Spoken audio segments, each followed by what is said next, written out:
टिज्म pragmatism in education, तो इसमें क्या रिलेटेड है? प्रैग्मा वर्ड अगर देखें, it is means to work, यानी कि पहले काम हो, जो फोकस है वो काम पर हो, एक्सपीरियंस गेन करने पे हो।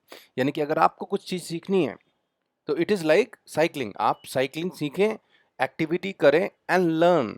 सो इसका जो बेसिक अगर आपने वर्ड पकड़ना है या दिमाग में लाना है, दैट इज चेंज। अब ये चेंज कहाँ से आ गया? मतलब हर एक चीज चेंज होती है, कुछ भी प्री कंसीव्ड नोशन दिमाग में बच्चे के ना दिए जाएं, पास्ट को भूल जाया जाए। थोड़े से इसके प्रिंसिपल पढ़ते हैं प्रैग्मेटिज्म के। यानी कि जैसे ज्यादातर आपने सुना होगा, जो आदमी प्रैग्मेटिस्ट होता है वो बहुत प्रैक्टिकल होता है, बोलता है बहुत ही प्रैग्मेटिक अप्रोच है इस काम को करने के लिए, बहुत प्रैग्मेटिक सोचता है। तो वो क्या देखता है आदमी? वो इमोशंस से ज़्यादा टच नहीं होता है, वो देखता है कि सही में इस काम का सोल्यूशन कैसे होगा, और बहुत ही प्रैक्टिकल वे में उसको उसका सोल्यूशन ढूंढने की कोशिश करता है। जनरल भाषा में हम ऐसे यूज करते हैं प्रैग्मेटिस्टिक वर्ड को। बट अब इसके कुछ प्रिंसिपल देखते हैं। क्या प्रिंसिपल है? फर्स्ट थिंग इज यूटिलिटी, यानी कि किस चीज का क्या यूज है। जैसे कई बार आपने पढ़ा होगा कि एलजेब्रा कहाँ यूज हुआ, डिफरेंशिएशन कहाँ यूज हुई हमारी लाइफ में। तो अगर प्रैग्मेटिस्टिक व्यू देखें तो बच्चे को वही पढ़ाएं जो रियलिटी में है, जो आसपास है। तो उस तरह से एक समझ सकते हैं कि यूटिलिटी देखी जाएगी, जो आप पढ़ रहे हैं इसका क्या काम है। अगर आप ऐसा टॉपिक पढ़ रहे हैं जिसका सोसाइटी में कुछ लेना देना नहीं है, तो क्या फायदा है उसको पढ़ने का? So this is principle of pragmatism. Second चीज, ट्रुथ चेंजेस, सत्य चेंज होता रहता है। एब्सोल्यूशन नहीं बोलते ये कि यही सत्य है या यही चीज ट्रू है। अगर आप अपनी साइंस की किताबें भी देखें, जो एक्सपेरिमेंट, जो जो समस्याएं पहले थी सॉल्व हुई, और उसके बारे में जो प्रिंसिपल्स निकले, उसके बाद कुछ सालों बाद उन पर भी चैलेंज हो गया। यानी कि इसका मतलब क्या है? सत्य तो चेंज हो रहा है। तो ट्रूथ ऑलवेज चेंजेस, और हमें वो आना चाहिए, हमें डायनेमिज्म आना चाहिए, हमें डिफरेंट चेंज होते वर्ल्ड में काम करना आना चाहिए।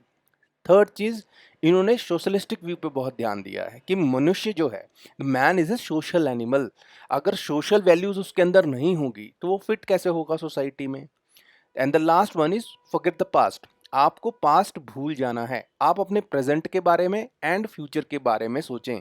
आप क्या सीखना चाहते हैं आज की तारीख में, और फ्यूचर में आपके साथ क्या होगा उसका ध्यान दीजिए।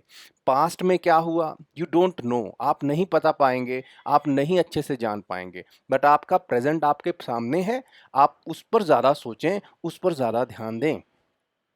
अगर देखा जाए, यहाँ पर थोड़े सा मेथड्स ऑफ टीचिंग है। ये देखिए, जो भी डिस्कस किया है, बेस्ट पार्ट इज सारी जगह डिफरेंट वर्ड्स में वही बताया गया है।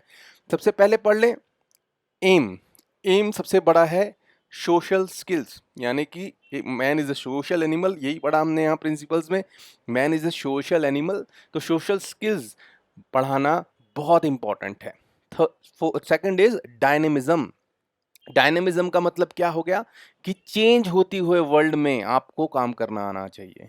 वो कैसे करेंगे? Just use the things, see the utility of it, experience it and learn. You should not have a pre determined set of values कि नहीं ऐसा ही होता है, ऐसा नहीं होता। आपको एक्सपेरिमेंट करना पड़ेगा, आपको टेस्ट करना पड़ेगा, और खुद से जानिए। So that is what the main word means, dynamism, यानी कि डायनेमिक होना किसी चीज को। तो ये चीज आनी चाहिए। यानी कि अगर आप किसी बच्चे को जो प्रैग्मेटिस्टिक स्कूल में है, अगर उसे नया टॉपिक दें, he should be able to adapt. अगर उसने सुना भी नहीं है तो he should be able to learn through experiments.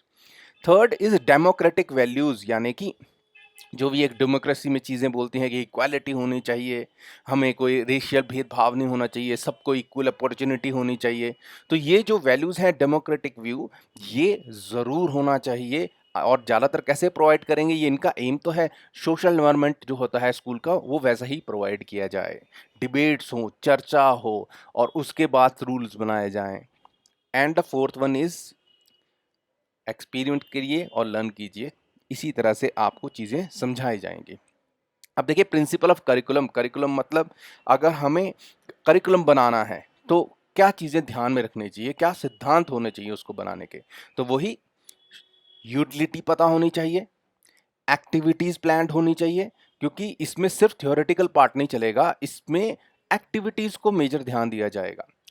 और उसके बाद एक्सपीरियंसेस नोट डाउन कीजिए, एक्सपीरियंसेस के बारे में डिस्कशन कीजिए कि मैंने ऐसा एक्सपीरियंस किया, मैं ये सोचता हूँ, पर दुनिया में तो ऐसा होता है, ये चर्चा होनी चाहिए। And then the integration, integration यहाँ मतलब क्या बोल रहा है, इकट्ठा करना। किस चीज़ को इकट्ठा करना? अपने जो आपके लर्निंग एक्सपीरियंस है और जो सिखाया जा रहा है उसको इंटीग्रेट करना आना चाहिए। And the last point is, तो यहाँ पे हमने प्रिंसिपल ऑफ करिकुलम के 5 पॉइंट्स पढ़े। And the last point is principle of interest, क्योंकि हर एक आदमी जो है अपना इंटरेस्ट के हिसाब से चलना चाहिए। उसका अगर कोई चीज को एक्सपेरिमेंट करने का देखने का मन नहीं है तो उसको फोर्स नहीं करना चाहिए, उसके इंटरेस्ट के बारे में जरूर ध्यान रखना चाहिए। यानी कि अगर हम करिकुलम बना रहे हैं तो आपने देखा होगा कई करिकुलम्स में सब्जेक्ट चूज कराए जाते हैं, उनको चॉइस दी जाती है कि यू कैन चूज दिस और either you can choose this. तो हम अपने करिकुलम में भी ध्यान रख रहे हैं, either you can do this activity और दैट एक्टिविटी। हम बच्चे के इंटरेस्ट का जरूर दिमाग में ध्यान रख रहे हैं जब हम करिकुलम डिजाइन कर रहे हैं। उसके बाद देखिए मेथड्स ऑफ टीचिंग में क्या होगा। एक्चुअली जो एम है, अगर एम है या प्रिंसिपल्स हैं वही पढ़ाए जाएंगे। सबसे पहले अवगत कराओ कि रियलिटी क्या है, दुनिया में क्या चल रहा है, उसकी तरफ ज्यादा ध्यान दो, सत्य पे। सेकंड, एक्टिविटी पे ज़्यादा फोकस करेगा टीचर, इंटीग्रेशन करेगा, रियलिटी आपके एक्सपीरियंस में लिंक बिठाने की कोशिश करेगा, और स्कूल में एक सोशल एनवायरनमेंट बनाने की, जो एक समाज, एक आइडियल समाज, हायर वैल्यू समाज बनाने की कोशिश करेगा कि हमें किस तरह से बात करनी चाहिए, अगर हमें कुछ चीज़ पसंद नहीं आई तो वो किस तरह से किसी को बोलना है। ये सब जो सोशल एनवायरनमेंट हम पैदा कर रहे हैं जिससे बच्चा ट्रेंड हो जाए, दिमाग अगर वो बाहर सोसाइटी में जाकर डिस्कस करेगा तो he should be able to adjust and control the environment, उनसे फिट हो सकेगा और अपनी एक लाइफ हैप्पीली जी सकेगा। तो मेनली चीज़ इसमें ये है कि चेंज, ये परंपरावाद को नहीं मानते, ट्रेडिशनलिज्म को नहीं मानते कि हम तो ऐसे ही पढ़ाते हैं, इस तरह की बात नहीं चलेगी। उस टाइम में जो चल रहा है, there is no fix thing, कुछ भी सत्य नहीं है। तो हमें चेंज के साथ डायनेमिकली एक्सपेरिमेंट करके सीखना बच्चे को आना चाहिए। So this is just a glimpse of what pragmatism in education is about. See you in the next video.